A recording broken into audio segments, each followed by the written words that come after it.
How about you fix it, Rich? You talking to us, you talking to the wrong people. You talking to the wrong people. Well, I'll make sure I put it out there. Since y'all not gonna say nothing. I'm gonna make sure y'all call street up. I'm gonna post that on Twitter. And then I'm gonna let them know why I do this. Why I do this. I'm gonna let it be known why I do it. Dirty. Dirty, coach. They dirty. They dirty, all of them, and especially you.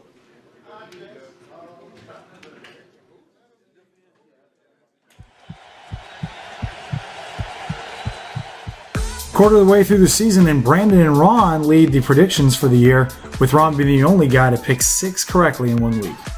Week 4's top starters not dominated nearly as much by Chalupa Batman this week, but not really any surprises on the list in terms of all the big names being there. A great scoring week for free agents, where even if you take out Tariq Cohen and Corey Davis, who are sitting on people's benches, that lineup still scores 178 points. That would have beat all of us. One of 2 new stat categories being introduced this week. Please welcome the Excellence Consistency Rankings. These rankings show players that consistently each week finish in the top 12 at their position. It eliminates guys who score, 30 points in 1 week and then average between 0 and 6 for the rest of the season and somehow finish as wide receiver 15. Looking at you, Kenny Stills. To the rankings we go, and it's not looking pretty in the rest of the country, except for Cuddy Bell Cow, the only team above 500 and still undefeated. Keep going, Ronnie. While in the San Diego Boys division, it's a different story. Chalupa Batman undefeated with 3 teams right behind him at 3-1. But Mixing Substances has scored less points than the 1-3 and 0-4 team in the division. But hey, play the schedule you got, right? Not much shakeup in the power rankings, though Cuddy Bell Cow finally deserving of that league rank and second in both categories. And the only gaps here being Saved by the Bell, who's tied for second in the power ranking, but 7th in the league ranking, while Mixing Substances 5th in his league ranking, but tied for 9th in the power ranking. Also shown here is the newly introduced manager rank, which I'm sure will be even more contested considering the K-Mish is currently ranked number 1. But if you actually look at this, that means that if you guys all played to your maximum potential, my team would be a lot worse than it already is. First matchup for Week 5 has 2 teams that are 1-3, although you wouldn't think of these teams as even given how lopsided the projection is here. The one headline might be, I guess, the 2 suspended players coming out of it to play, Julian Edelman and Mark Ingram. Either way, the MFL continues to be the only place where 11 out of 12 straight dudes pick against titties.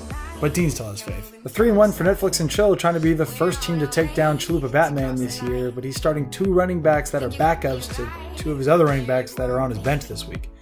And Alvin Kamara continues to tear it up in the NFL, but Mark Ingram's back on the scene. And will that change things drastically or not?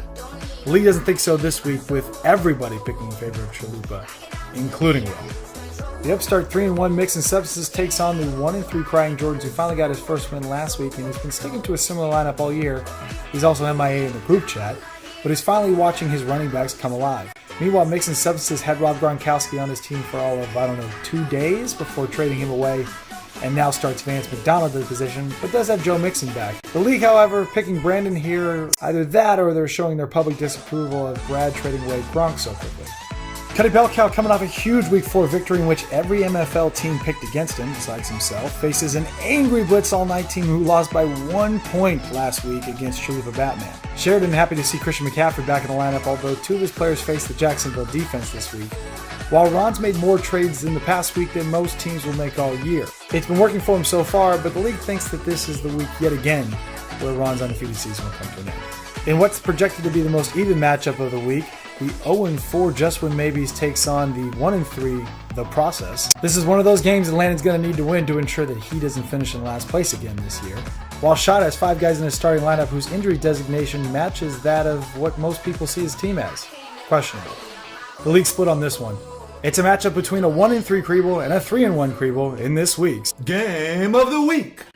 This isn't just your regular bowl. It's not a cereal bowl. It's not a ceramic bowl. It's not the type of bowl we're talking about rolling a ball down a lane and trying to hit over some pins.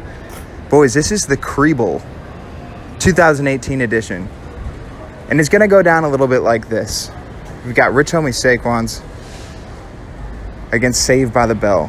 Really tough to look past all these running backs that are involved in this matchup. I think there's like 4 of the top 6 backs, something like that. What it's going to come down to is the play of their quarterbacks.